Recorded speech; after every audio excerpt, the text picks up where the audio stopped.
Hey folks, so I'm going to cap off a trilogy where I didn't review the second entry. But let's talk about We'll Leave the Galaxy for Good. So this is the final entry in Yahtzee Crowshaw's We'll Leave the Galaxy trilogy. I talked about the first one, We'll Save the Galaxy for Food. I didn't talk about the second one, We'll Destroy the Galaxy for Cash. I think just because I didn't have that much to say about it. It's not to say it wasn't a good book, it was, but the things that were interesting about it weren't that different from what it was that I talked about in the first one. It was, a similar cast of characters in, that same kind of setting, dealing with very similar feeling antagonistic forces, but it was a heist story, and it was a fun heist story. Like, from what I understand, that was the premise that made Yahtzee want to write that one. He wanted to write a heist story. So yeah, that was good. That was fun. This is the finale, and I'm not sure how much I have to say about this either. I will say, as an overall trilogy, this has been fun. It's really enjoyable to have a protagonist who is both skilled and foolish. Like, the protagonist has a lot of skills, clear skills. Like, as a pilot, he knows how to pilot a ship. He can tell when situations have gotten dangerous. He can talk his way out of some situations fairly decently. But he's also not the smartest guy in the world. And he will miss things. And he will make assumptions that will turn out to be wrong. And he'll do something that seems reasonable that will bite him in the ass. He's not, it's not a complete sort of crouching dumbass, hidden badass kind of thing. But he is frequently the cause of his own problems. But not in a way where it's like, oh God, why am I reading about this frickin' idiot? Like, no, it's not that. He, again, makes what are maybe he leaps to conclusions a little quick, but they're often not unreasonable conclusions. He wants to act quickly, and that's not always great for him. And this one kind of increases the scope a bit in terms of the threat and the scale of things, because things were sort of had a lot to do with sort of localized crime syndicates before, and it gets bigger. Like, the threat gets bigger, it gets larger, it gets more existential with this, and I think it's a good escalation for the final entry in a trilogy. It also addresses the lingering question of who the protagonist actually is, because the entire premise from the first book was that he is not Jacques McCune. Jacques McCune being a writer of adventures of space pilots, but nobody knows who he really is. And in the first book, the narrator is mistaken for and then takes on the identity of Jacques McCune, even though that's not actually who he is. And by the end of this book, we do clear all that up as to who he is, who Jacques McCune was, who was writing the books, and so forth. And it's not a bad answer, but it is an answer that makes me think, I don't think that was worth dragging out across 3 books. Like, it's the kind of, it's not mundane. Like, there is some interesting aspects to the answer to everything going on there, but it 3 books worth of build-up, I'm not sure it's a payoff for that.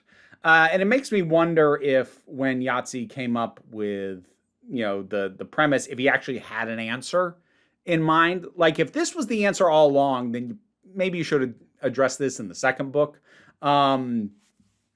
But if this is what you came up with because you'd left it open-ended, then, it works, gets the job done. I don't know which is the case. But if you've been hanging on specifically for that question, you'll get an answer. It's not mind-blowing, and there isn't nearly as much weight put on it as you probably would have expected.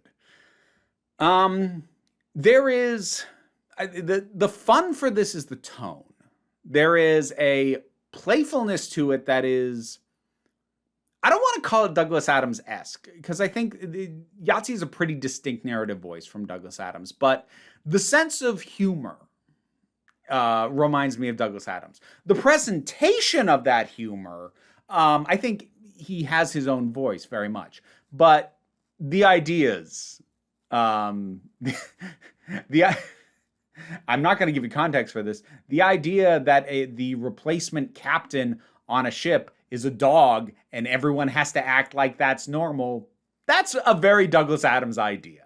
So I like that he's able to play with these ideas, but again, present them in a way that doesn't feel like a ripoff. Because one of the things I've always said about Douglas Adams and what I've always liked about him is it's part of what's cool about his stuff is what it's about, what his ideas are. But for me, what really makes his works amazing is the way that he talks about them, his word choice, his narrative voice, the way that he chooses to describe and explain these ideas is the real uniqueness of Douglas Adams.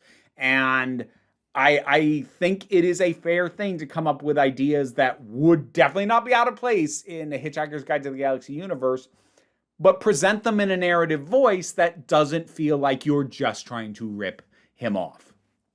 So I think Croshaw balances that pretty well. And I am 100% sure he is familiar with Douglas Adams. I know he's made reference to that before. But there's also just a fun to, these space adventures had by people who probably shouldn't be out in space.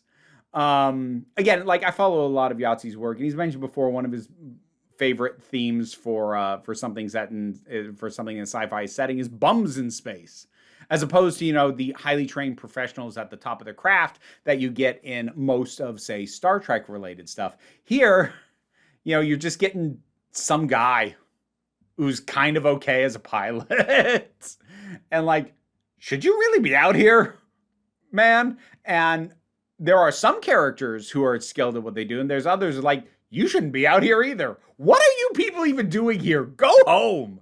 Go back into atmosphere. What are you doing out in hard vacuum? Go away. And there is a fun to that. There is a lot of just scrappy charm that comes from people who feel like you could just meet them down at the pub out in space having wild, starship dogfighting adventures. There's something like, really? That guy? Huh. Okay. And he balances this stuff really well. I think of the two novel series that he currently has going, this one, which is now finished, and his Differently Morphous series, I prefer the latter. I think his humorous take on Lovecraftian notions, I think plays, I don't want to say it plays better, it plays a little bit more unique. Whereas this, while fun, does feel slightly more generic, and like partially by design. The space pilots, both the narrator and like space pilots as a thing, like have been out having generic sci-fi pulp adventures. Woman on the hip, ray gun, and now you're in, dastardly villain. That stuff. That's what he's kind of playing with a certain bit. So when I say there's a certain clichéness, at least in the world setting and some of the background stuff, that is by design with the We'll Save the Galaxy books. But there's something that feels a little bit more unique about the Morphous books. So I think I like those a little bit better. But I did enjoy this. And if you have liked any of his written works, I would recommend checking it out. And I did listen to it on Audible. He does narrate it. He is good at it. But yeah, we'll leave the galaxy for good. Have you read it? Or have you heard it? As I did. Whatever your thoughts are, drop something down in the comments. Let's talk about it. Patreon pays the bills. Enables me to do this as my living. Even if you can't help me out that way, like, share, subscribe. Those all help. Don't worry too much about it, though. We take a relaxed attitude around here, so you can come on back next time you need a break. And now to thank my highest supporting patrons: Robin Moore, Jared Boyce, Zubin Lutfullah, Auntie Kate 808, Mira G, Angry Casperl, Dave Hall, Movie Turtle, Oliver B, Sean Miller, Welsh Wrestling Geeks, Melissa Pedersen, Mary Mello, Becky Sparks, Loki Eris, Tracy Scrabbit, Pal Barabajagal, and Sir Didymus is my favorite. Don't worry, the rats are all fine, but my rat wrangler is not here right now, and I thought we could have Archie say hi. Or not.